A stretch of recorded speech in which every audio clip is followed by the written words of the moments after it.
The battleship Arizona erupted in a colossal fireball, a geyser of flame and smoke visible for miles across the Hawaiian morning.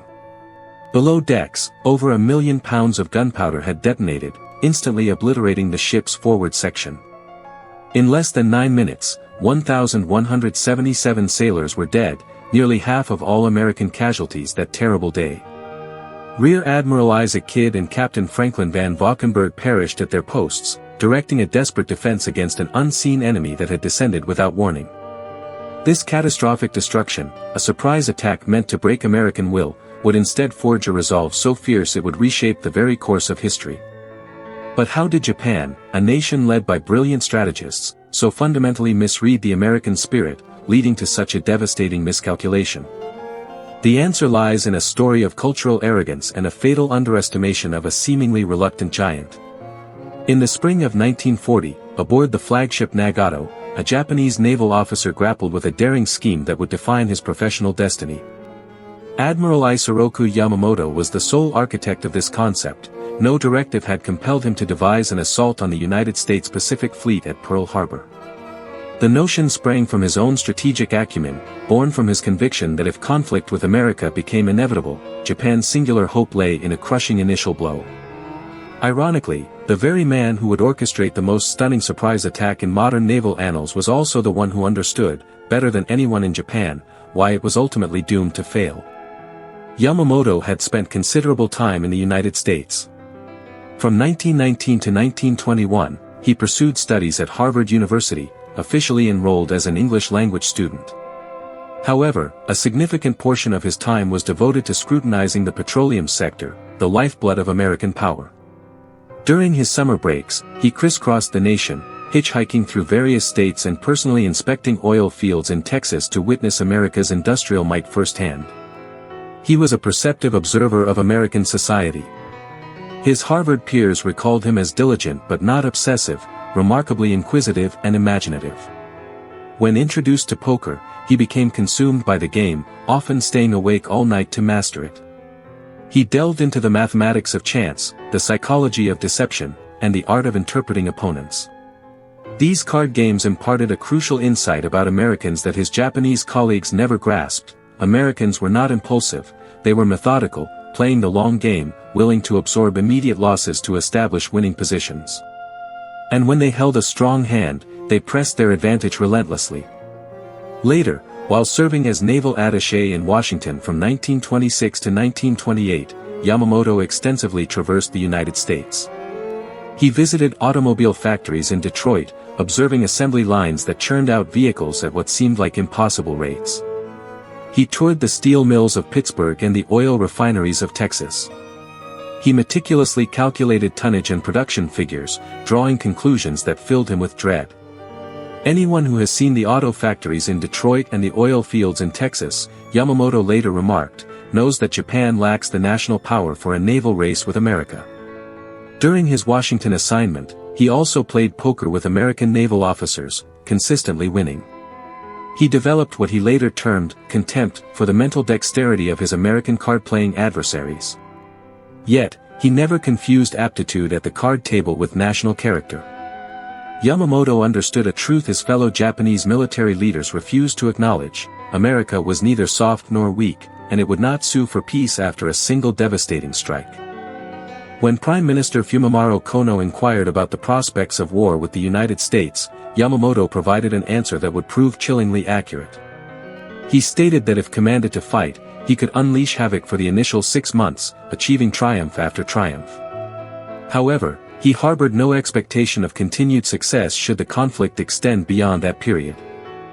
6 months. That was the maximum duration Yamamoto believed Japan had. After that, he foresaw nothing but defeat. The Battle of Midway, the engagement that shattered Japanese naval supremacy and decisively shifted the momentum of the Pacific War, transpired almost precisely 6 months after Pearl Harbor. Yamamoto had predicted his own nation's downfall with terrifying precision, yet Japan attacked nonetheless. This is the narrative of how an entire nation convinced itself that Americans were too complacent, too fragmented, and too unwilling to endure hardship for victory. It is the narrative of how racial preconceptions, cultural hubris, and wishful thinking led Japanese leaders to profoundly misinterpret the very nation they were about to provoke. And it is the narrative of how that critical error cost Japan everything. The origins of Japan's catastrophic misjudgment extended back decades before Pearl Harbor, to a triumph that convinced Japanese military planners they understood how to vanquish a more powerful adversary. In 1904, Japan launched a surprise assault on the Russian Pacific Fleet at Port Arthur, initiating the Russo-Japanese War.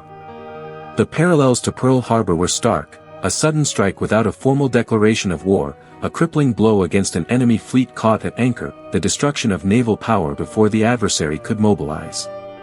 And it worked. Over the subsequent year, Japan vanquished Russia in battle after battle. Japanese forces captured Port Arthur after a brutal siege that exacted a heavy toll on both sides.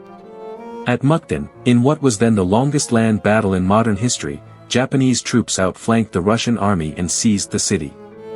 The climax arrived at the Battle of Tsushima in May 1905, when Admiral Togo Hirohito annihilated the Russian Baltic Fleet. The Russian 2nd Pacific Squadron had sailed for over 7 months and 18,000 nautical miles from the Baltic Sea to reach Asian waters. They arrived exhausted, poorly provisioned, and already disheartened by news of Port Arthur's fall. Togo positioned his fleet to cross the T of the Russian formation, a classic naval maneuver that allowed all Japanese guns to bear while only the leading Russian ships could retaliate. The outcome was devastating. Russia lost all 11 of its battleships, 7 sunk and 4 captured, along with numerous smaller vessels, and over 5,000 men killed or captured. Japan lost only 3 torpedo boats and 117 sailors. The Russian admiral, Zinovy Rozhestvensky, was captured by the Japanese. The victorious Admiral Togo visited him in the hospital, wearing civilian clothes, and offered words of solace. Defeat, Togo remarked, was a common fate for soldiers. There was nothing to be ashamed of. The crucial factor was whether they had performed their duty. This moment of chivalry obscured a harsher reality. Japan had won not due to superior courage or spiritual fortitude, but because of superior positioning, better intelligence, and an enemy debilitated by a 7-month voyage. It was the most decisive naval victory since Trafalgar. More significantly, it marked the first time in modern history that a non-Western nation had vanquished a major European power in warfare. The Treaty of Portsmouth, brokered by President Theodore Roosevelt, brought the conflict to an end. Japan gained control of Korea, the Liaodong Peninsula, and the southern half of Sakhalin Island. Russia, humbled and racked by internal revolution, accepted the terms. Japanese military planners derived a lesson from this triumph that would torment them for decades. They concluded that a surprise attack against enemy naval forces, followed by swift military success, could compel a larger power to negotiate rather than engage in a protracted war. The lesson was flawed. Russia had been weakened by internal unrest, stretched thin across 2 continents, and fighting 12,000 miles from its industrial heartland. Japan's victory owed as much to Russian weakness as to Japanese strength. Yet, the Japanese remembered only the triumph. Tsushima became the blueprint for confronting superior adversaries: strike first, strike hard, and the enemy will negotiate. They would attempt the same strategy against America. It would not work. Japan's misjudgment regarding American willpower stemmed from something deeper than strategic analysis. It arose from contempt. Throughout the 1930s, Japanese military leaders observed the Western democracies with disdain. They perceived weakness everywhere. Italy invaded Ethiopia. Germany remilitarized the Rhineland and absorbed Austria. Japan itself invaded Manchuria in 1931 and launched a full-scale war against China in 1937. The Western powers protested, condemned, and imposed ineffectual sanctions, but they did not fight. Japanese leaders concluded that democracies lacked the fortitude for war. They believed that nations valuing individual rights and personal comfort could not match the sacrificial spirit of Japan, where duty to the emperor transcended all personal concerns.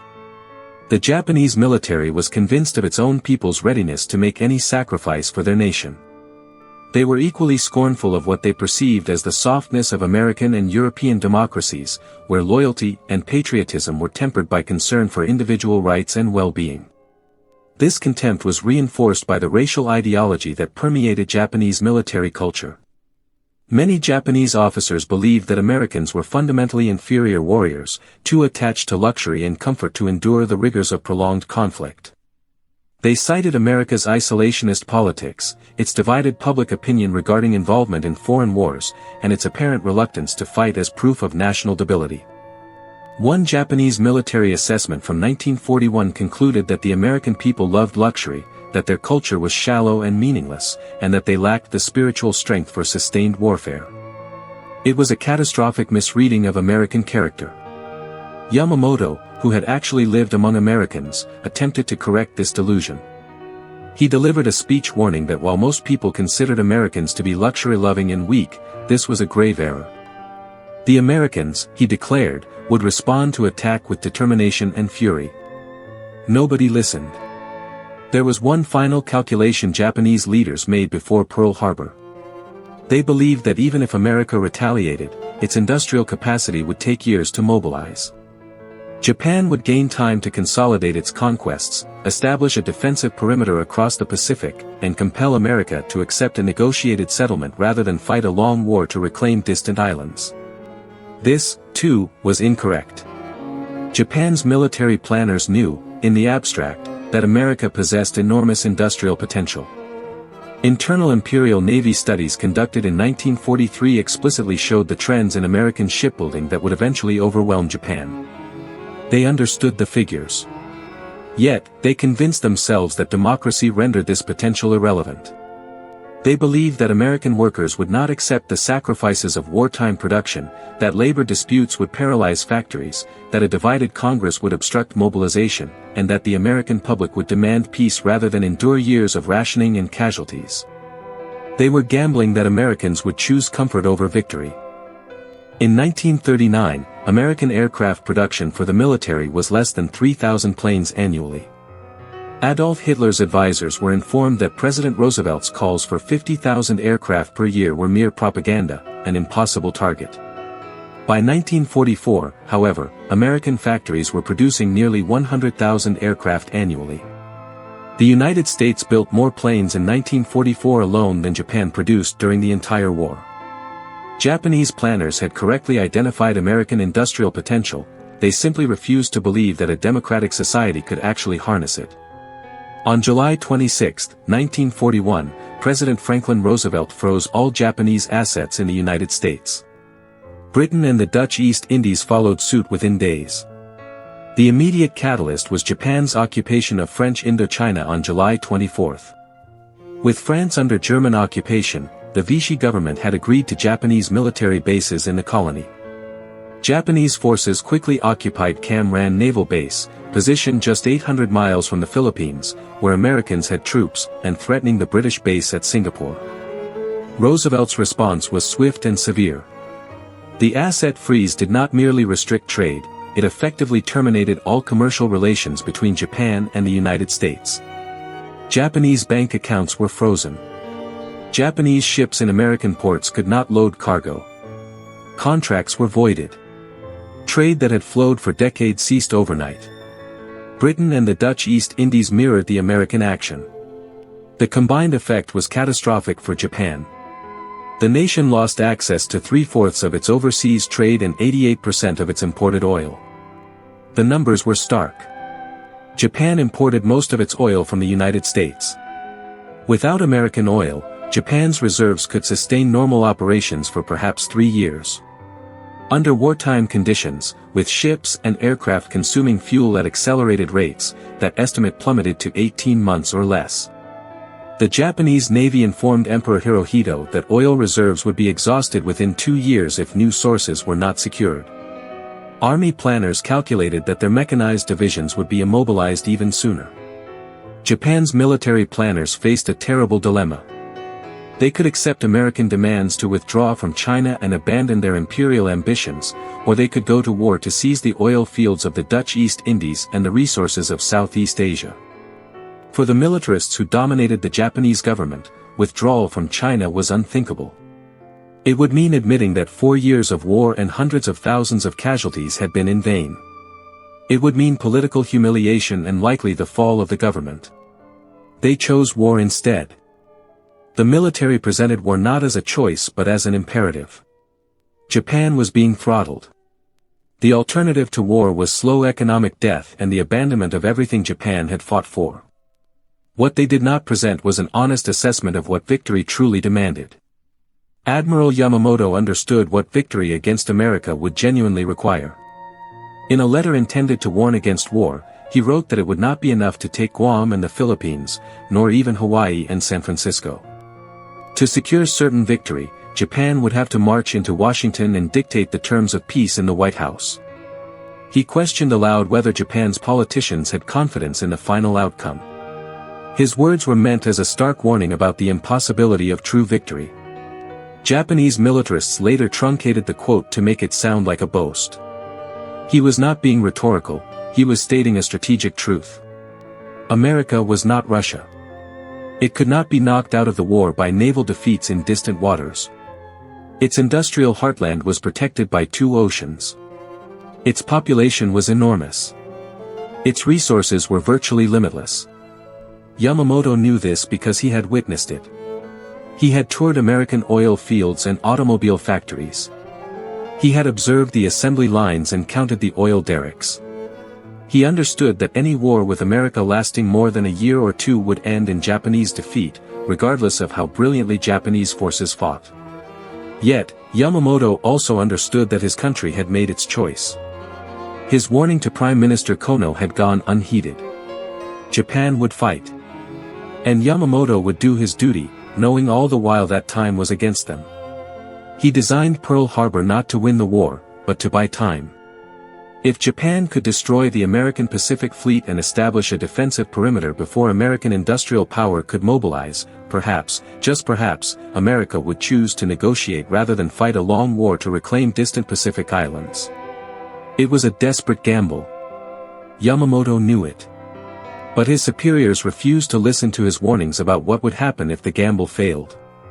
At 7:55 on the morning of December 7, 1941, the first wave of Japanese aircraft appeared over Pearl Harbor. Commander Mitsuo Fukuda led the attack force from a position at the head of the first wave. As his aircraft approached Oahu, he saw no American fighters rising to intercept, no anti-aircraft fire reaching up to meet them, no sign that the Americans expected an attack. He transmitted the code for Tora, Tora, Tora, meaning tiger, tiger, tiger, to signal that complete surprise had been achieved. Aircraft from 6 Japanese carriers attacked the American Pacific Fleet at anchor. They came in 2 waves, the first at 7:55 and the second at 8:50. Torpedo planes skimmed low over the water to drop their weapons against the battleships moored along Ford Island. Dive bombers screamed down from altitude to plant bombs on decks and hangars. Horizontal bombers released their loads from high altitude. Fighters strafed anything that moved. The primary targets were Battleship Row, where the Pacific Fleet's most powerful vessels were moored in neat lines along the southeast shore of Ford Island. Hickam Field and Wheeler Field, the main Army air bases, were hit to prevent American aircraft from responding. Ford Island Naval Air Station was attacked to destroy patrol planes that might track the Japanese carriers as they withdrew. The devastation was severe. The battleship Arizona was struck by multiple bombs in the opening minutes of the attack. One armor-piercing bomb, a modified 16-inch naval shell, penetrated the deck near Turret 2 and detonated in the forward magazine, where over 1 million pounds of gunpowder was stored. The explosion was catastrophic. A fireball erupted from the Arizona that was visible for miles. The forward section of the ship was completely destroyed. The vessel settled to the bottom of the harbor in less than 9 minutes. 1,177 of her crew were killed, nearly half of all American deaths that day. Rear Admiral Isaac Kidd and Captain Franklin van Valkenburg both died at their posts, directing the defense of their ship under fire until the magazine exploded. The Oklahoma capsized after being hit by multiple torpedoes on her port side. She rolled over completely, trapping hundreds of sailors below decks. Rescue workers could hear men tapping on the hull for days after the attack, but most could not be reached in time. 429 men died aboard the Oklahoma. The California, West Virginia, Nevada, and other battleships were sunk or severely damaged. The West Virginia settled upright on the harbor bottom after taking 7 torpedo hits and 2 bomb hits. The California sank slowly over the course of 3 days despite desperate efforts to save her. The Nevada actually got underway during the attack and attempted to leave the harbor, but was ordered to beach herself rather than risk sinking in the channel and blocking the port. By the time the last Japanese aircraft withdrew shortly after 9:45, more than 2,400 Americans were dead. Nearly 20 ships had been sunk or damaged. 188 aircraft had been destroyed, most of them on the ground before they could even attempt to resist. The Japanese pilots returned to their carriers in triumph. They had achieved complete surprise. They had inflicted massive casualties with minimal losses, only 29 aircraft and 5 midget submarines. The operation had succeeded beyond all expectations. But they had made a critical error. The American aircraft carriers, the most important vessels in the fleet, were not in port that day. The Enterprise was returning from delivering aircraft to Wake Island. The Lexington was ferrying planes to Midway. The Saratoga was in San Diego undergoing repairs. The Japanese had sunk battleships, relics of an earlier era of naval warfare, but the carriers that would win the Pacific War escaped untouched. The Japanese attackers had also failed to destroy critical infrastructure. The fuel storage tanks at Pearl Harbor held 4.5 million barrels of oil, enough to keep the Pacific Fleet operating for months. A determined attack on these tanks would have crippled American operations far more effectively than sinking battleships. The dry docks and repair facilities were also largely intact.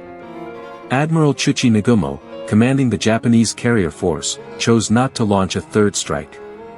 His pilots had accomplished their primary mission. The element of surprise was gone. American defenders were now alert and fighting back fiercely. Nagumo worried about the location of the American carriers and did not want to risk his precious fleet carriers to potential counterattack. He withdrew, leaving behind a devastated harbor, but also an untouched industrial base, intact fuel supplies, and the carriers that would soon begin to strike back. And there was something else the Japanese had not destroyed, something that would prove far more important than any ship. They had not destroyed American resolve. The Japanese attack on Pearl Harbor was intended to shatter American morale and convince the American public that war with Japan would be too costly to pursue. It achieved the exact opposite. Before December 7, American public opinion about the war had been deeply divided. While most Americans sympathized with the Allies, they had no desire to send their sons to fight in foreign conflicts. Isolationist sentiment was powerful. Polls showed that despite growing support for Britain, the overwhelming majority of Americans opposed direct military involvement. The attack on Pearl Harbor unified the nation overnight. Within 24 hours of President Roosevelt's address to Congress, in which he declared December 7 a date which will live in infamy, the Senate voted unanimously for war, 82-0.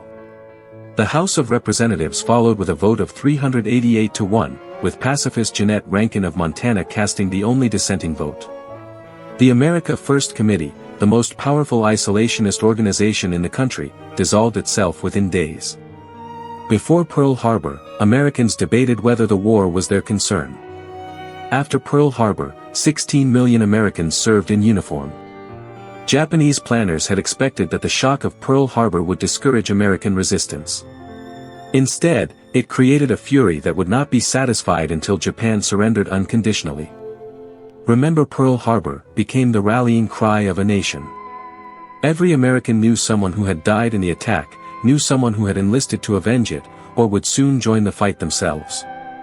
The sneak attack, delivered before a formal declaration of war, convinced Americans that Japan was not merely an enemy, but a treacherous one that had to be thoroughly defeated. The Japanese had awakened exactly what Yamamoto feared. They had united a divided nation and filled it with terrible resolve.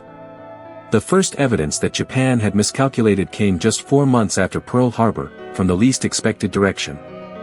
On April 18, 1942, 16 B-25 Mitchell bombers lifted off from the deck of the aircraft carrier Hornet, 650 miles from the Japanese coast. It was the first time medium bombers had ever launched from an aircraft carrier, and the pilots had no expectation of returning to the ship. Their plan was to bomb Japan and then fly on to airfields in China. Lieutenant Colonel James Doolittle led the raid. He was 45 years old, a former racing pilot and aviation pioneer who had set speed records and earned a doctorate in aeronautics from the Massachusetts Institute of Technology. When asked to plan a strike on Japan, he volunteered to lead it personally. The raiders trained in secret for weeks, practicing short takeoffs that simulated carrier deck launches. Each crew consisted of 5 men. Each aircraft carried 4 500-pound bombs, 3 high-explosive and 1 incendiary. The targets were military and industrial facilities in Tokyo, Yokohama, Yokosuka, Nagoya, Osaka, and Kobe. The mission nearly failed before it began. Early on the morning of April 18, a Japanese patrol boat spotted the American task force and radioed a contact report before being sunk. Admiral William Halsey, commanding the carrier force, faced a difficult decision. The original plan called for launching the bombers at dusk, 400 miles from Japan, allowing them to arrive over their targets at night and reach China in daylight. But with Japanese forces now alerted, every hour of delay increased the risk that the carriers would be attacked. Halsey ordered Doolittle to launch immediately, 200 miles farther from Japan than planned, and in broad daylight. Doolittle's B-25 was first off the deck at 8:20 in the morning.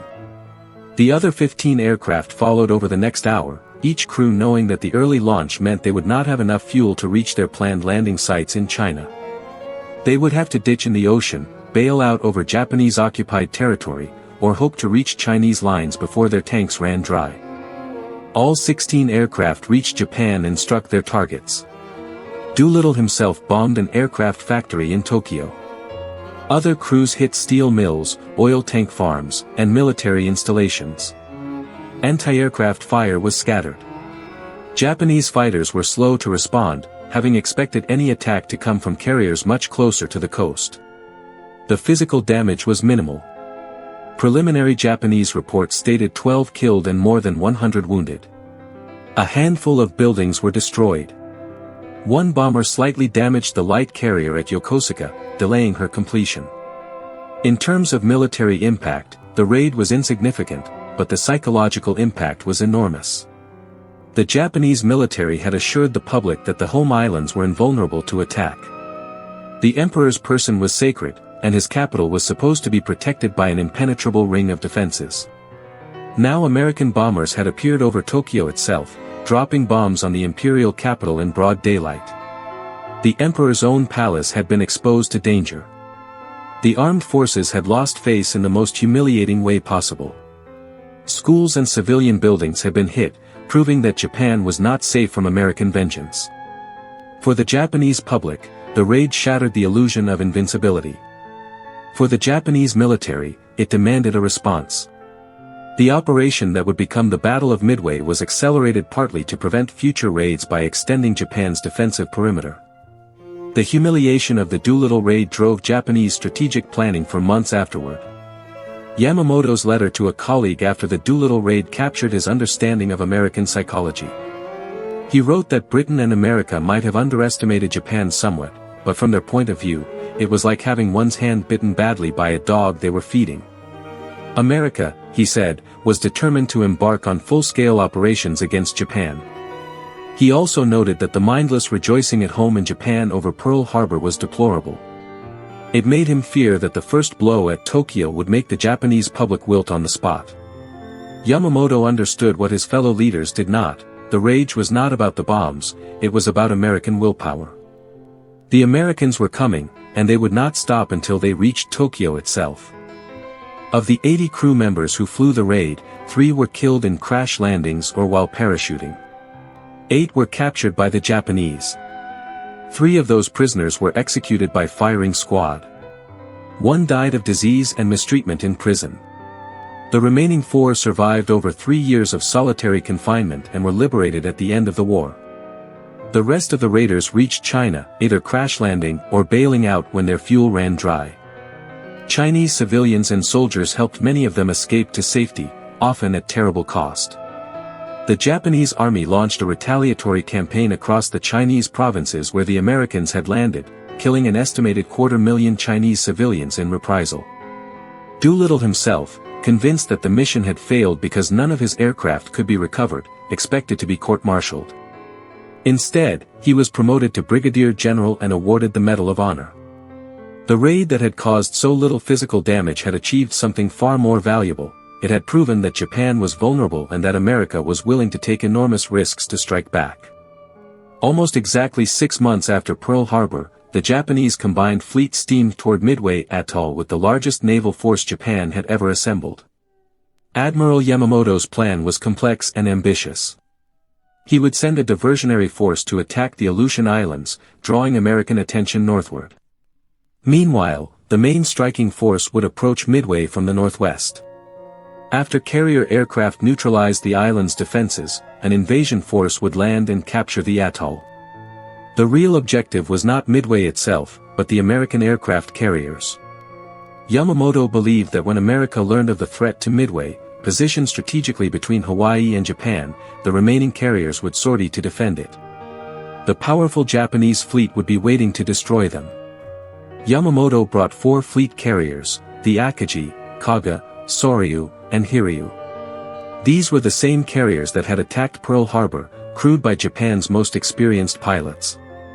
He also deployed 2 light carriers, 11 battleships, including the massive Yamato, and dozens of cruisers, destroyers, and support ships. Against this armada, the Americans could muster only 3 carriers, Enterprise, Hornet, and Yorktown. The Yorktown had been badly damaged at the Battle of the Coral Sea just a month earlier. Navy Yard workers at Pearl Harbor, told they had 3 months to repair the ship, did it in 72 hours of round-the-clock work. America had no battleships available. The surviving vessels from Pearl Harbor were still under repair or serving in the Atlantic. The American force included only 8 cruisers and 18 destroyers. On paper, it should have been a Japanese victory. But American codebreakers at Station Hippo in Hawaii had cracked enough of the Japanese naval code to determine the target and timing of the operation. Commander Joseph Rockefort and his team worked around the clock to analyze intercepted messages. They could not read everything, but they could read enough. A clever trick confirmed that Midway was the target.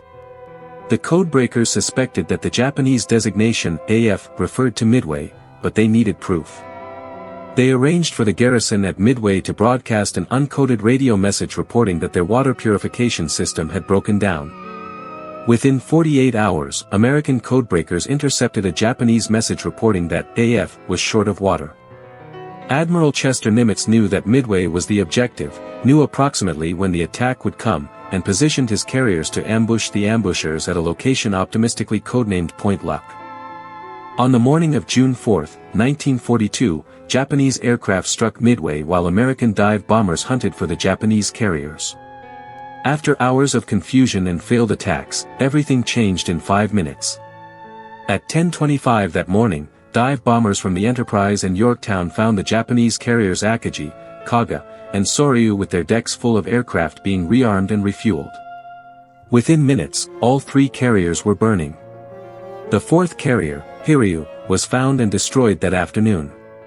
Japan lost 4 fleet carriers, a heavy cruiser, and over 300 aircraft. More importantly, Japan lost hundreds of its most experienced pilots, men who had spent years perfecting carrier operations and who could not be quickly replaced.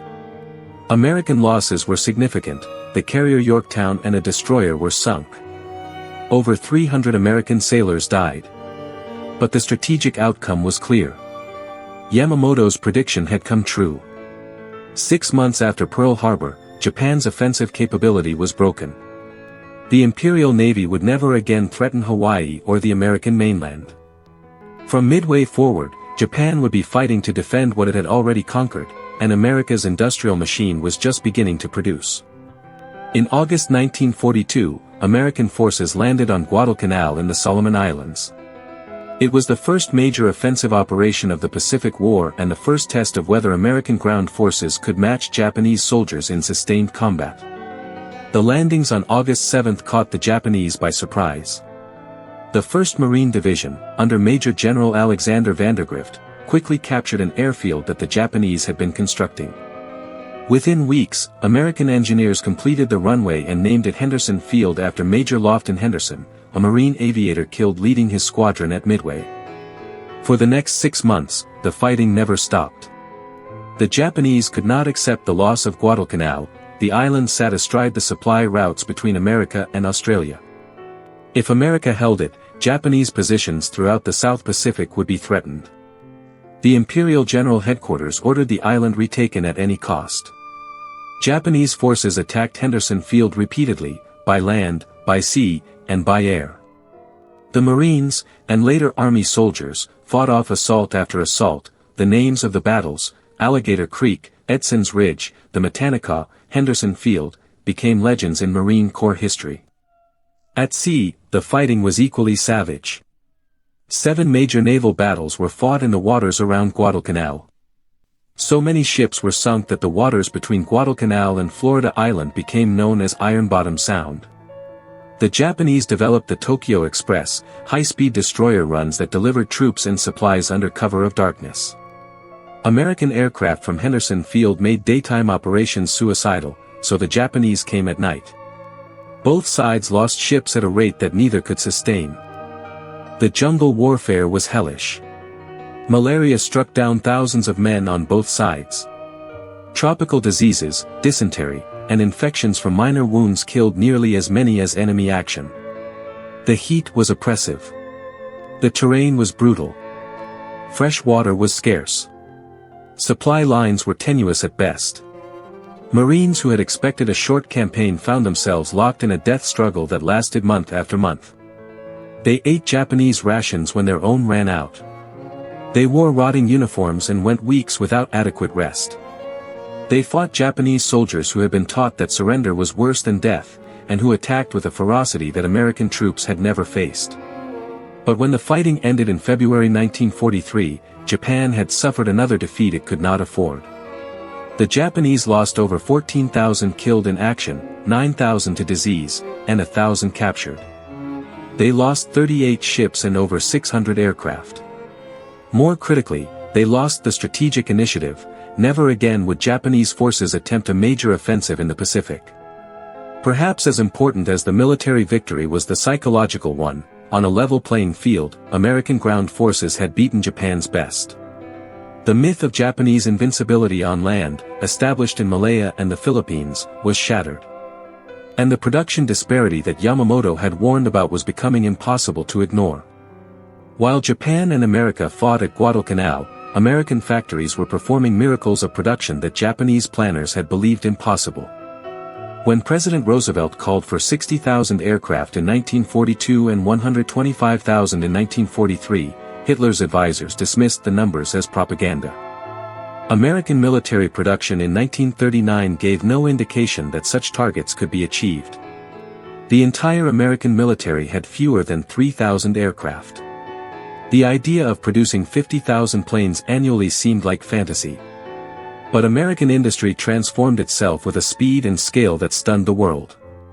Before the war, American automobile manufacturers competed against each other to produce cars and trucks for civilian consumers. After Pearl Harbor, they converted to war production almost overnight. The Ford Motor Company, which had built automobiles at a rate of one every 69 seconds, transformed its operations entirely. The Willow Run plant in Michigan, designed by architect Albert Kahn and built at incredible speed, eventually produced B-24 Liberator bombers on assembly line principles that had never been applied to aircraft manufacturing. By the end of the war, Willow Run was producing bombers faster than any factory in the world, turning out one complete aircraft every 63 minutes. Shipyards expanded at similar rates. Gulf Shipbuilding in Alabama went from 240 employees at the start of 1940 to 11,600 by 1943. Alabama Dry Dock grew from 1,000 workers to nearly 30,000. Henry Kaiser's shipyards pioneered new construction techniques that reduced the time to build a Liberty ship from months to days. His workers could assemble a complete ship in under 2 weeks. Women entered the workforce in unprecedented numbers. By 1944, women made up over a third of the defense manufacturing workforce. They operated lathes and welding torches, assembled aircraft and ammunition, drove trucks, and operated cranes. The image of Rosie the Riveter became a symbol of American determination. The results were staggering. By 1943, American shipyards were launching more tonnage in a single year than Japan had produced in the entire war to that point. By autumn 1943, all Allied shipping sunk since 1939 had been replaced and exceeded. The German U-boat campaign that had threatened to strangle Britain was overwhelmed by sheer production volume. American factories produced almost two-thirds of all Allied military equipment, including 297,000 aircraft, 193,000 artillery pieces, 86,000 tanks, and 2 million army trucks. By 1944, more than half of all industrial production in the world was taking place in the United States. In 1943, the United States manufactured nearly 30,000 tanks, more in a single year than Germany produced from 1939 to 1945. American factories built 100 million tons of war equipment over the course of the conflict. The disparity in carrier construction told the story most clearly. In the 3 years following Midway, Japan built 6 aircraft carriers. America built 17. But even this understates the advantage. American carriers were larger, carried more aircraft, and were supported by vast fleets of supply ships, tankers, and repair vessels that allowed them to operate thousands of miles from home port for months at a time. The numbers told the story that Japanese leaders had refused to believe. They had gambled that democracy would prevent America from mobilizing its resources. They had assumed that labor disputes, political divisions, and public demands for consumer goods would prevent full conversion to war production. They were catastrophically wrong. American civilians accepted rationing of gasoline, rubber, sugar, coffee, meat, and dozens of other goods. They bought war bonds by the billions. They worked overtime without complaint. They sent their sons and daughters to war. The democracy that Japanese leaders had dismissed as soft proved capable of sacrifices that matched or exceeded those of any totalitarian state. As American production soared and Japanese forces retreated across the Pacific, Japanese pilots began reporting something disturbing. The Americans were fighting differently. Not just with more ships and planes, but with greater skill and determination than Japanese doctrine had assumed possible. Japanese military training emphasized spiritual strength and warrior spirit as decisive factors in combat. They believed that American soldiers, raised in a soft, democratic society, would lack the willingness to close with the enemy and fight to the death. Instead, they found Marines who charged machine gun positions, pilots who pressed attacks through walls of anti-aircraft fire, and sailors who fought burning ships until they sank beneath them. The Japanese had made a fundamental error. They had confused America's reluctance to enter the war with an inability to fight it. The isolationism of the 1930s was not cowardice. It was a democratic nation debating whether distant conflicts were worth American blood. Once that debate was settled by Pearl Harbor, America fought with exactly the fury that Yamamoto had predicted. The democracy that seemed divided and soft before December 7th became unified and formidable after it. Japanese commanders discovered that American forces would not negotiate local surrenders, would not accept compromise peace terms, and would not stop until they had achieved total victory. The war that Japan had started with a surprise attack would end only with Japan's unconditional surrender. On April 18, 1943, exactly 1 year after the Doolittle raid on Tokyo, American P-38 fighters intercepted a transport aircraft over Bougainville Island. Aboard that aircraft was Admiral Isoroku Yamamoto, the architect of Pearl Harbor, the prophet who had predicted Japan's defeat, and the commander of the combined fleet. American codebreakers had intercepted and decoded his flight plans. A specially planned mission was launched to assassinate him. The P-38s shot down both bombers in Yamamoto's flight. The admiral's body was found the next day, still clutching his ceremonial sword. Yamamoto's death was a significant blow to Japanese morale. He was respected and admired throughout the Navy, one of the few leaders who commanded genuine loyalty rather than fearful obedience. His loss removed from Japanese councils the one voice that had consistently warned against underestimating America. But by April 1943, Yamamoto's warnings had already been proven correct. Japan was on the defensive across the Pacific. Its carrier force was crippled. Its best pilots were dead. The industrial tide that Yamamoto had predicted was beginning to drown Japan's military. The man who had understood America better than any Japanese leader, who had tried to warn his nation against a war he knew it could not win, died knowing that his worst predictions were coming true. Over the following 2 years, American forces island-hopped across the Pacific, each campaign bringing them closer to Japan. The strategy was deliberate, not to assault every Japanese-held island. American commanders identified key positions that could be captured and used as bases for further advances. Islands that could not support air bases or anchorages were bypassed, their Japanese garrisons left to wither without supplies or purpose. The Gilbert Islands fell in November 1943. Tarawa, a tiny atoll with a garrison of nearly 5,000 Japanese soldiers, cost the Marines over 1,000 killed and more than 2,000 wounded in just 76 hours of fighting. The Japanese garrison was virtually annihilated, only 17 Japanese soldiers survived as prisoners. The intensity of Japanese resistance shocked American planners and the American public. The Marshall Islands followed in early 1944. Kwajalein and Eniwetok provided anchorages and airfields that brought American forces within striking distance of the Mariana Islands.